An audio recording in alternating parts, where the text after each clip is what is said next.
Hi, I'm Henry Winkler.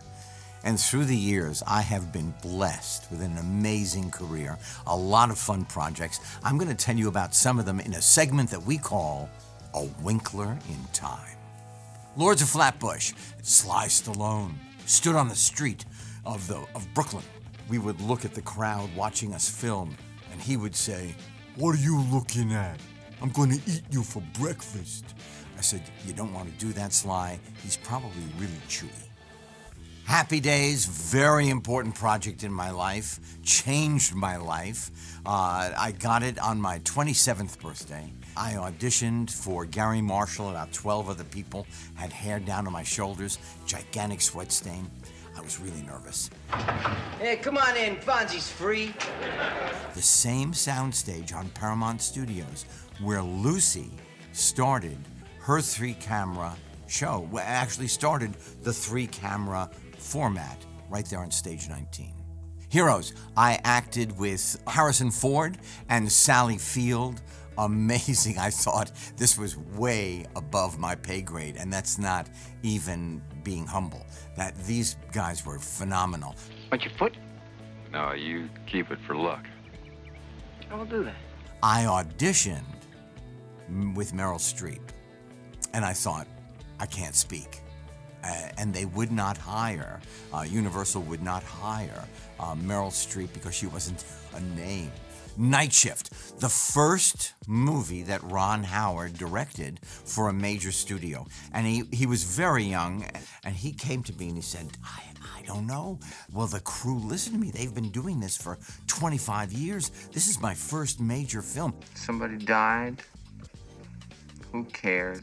I said, Ron, I promise you, the way you are and who you are and what I know from just acting with you now for 6 years, 7 years, I promise you, the world will listen to you. Okay, Scream.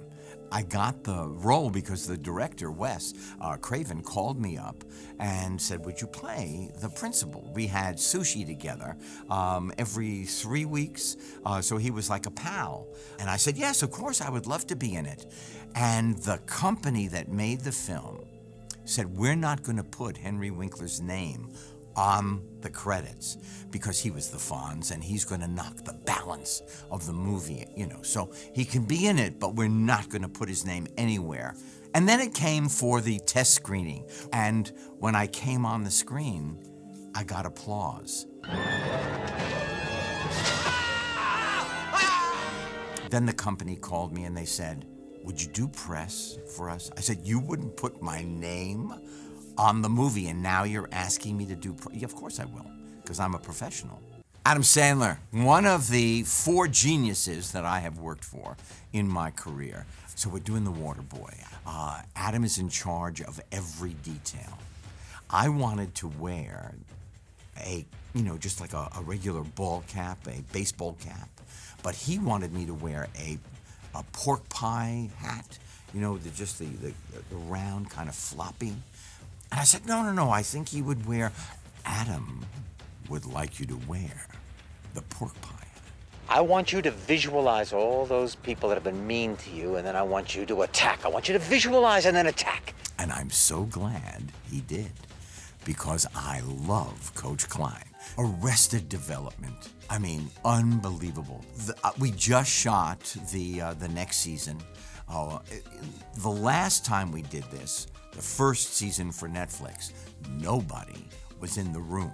All the actors were all busy, so they shot it when you were available. So I did a lot of scenes last season with light stands with crosses of tape on them. This was Jason Bateman, Jessica Walters, and I was talking to Metal. First of all, won't be cheap. It's going to cost you a fortune in legal fees. What's the good news? Oh, yeah, from your perspective, I can see why you think it's all bad news. It's all bad news. This year, everybody was in the room together. Amazing. Children's Hospital. Okay, so this is just between you and me, please. And I'm not kidding. I never got the jokes. I did it for 7 years. I played Cy, who ran the hospital. I said the most outrageous things I've ever said. It's all right. This is my daughter. I did this. Let me guess. Your wife sent her to kill you in her place. Well, that's exactly right. I said once, in an interview, I said, wow, this is a wacky show. And somebody said, you cannot use the word wacky. Do not use the word wacky. It's a meta-comedy. I didn't understand what that meant either. But I love those people. Better late than never. George Foreman, Terry Bradshaw, Bill Shatner, Jeff Dye, and me. It's an eating show. It's a travel show. It's a comedy. 5 cameras, no script, and big personalities. Yeah. Now to the left, now to the right. So here's a tip. One of the first episodes was Munich. If you go to Munich, not only is there the largest cuckoo clock, glockenspiel in the big square, but they also have these gigantic pretzels. And you cut them in half, and they butter them, and you have them for breakfast. Sometimes when I think about this pretzel, I can't breathe. I love this pretzel. Better late than never. Season 2, Better Late Than Never. Better Late Than Never. Mondays at 9 on NBC. I repeat everything because if I don't, you won't remember.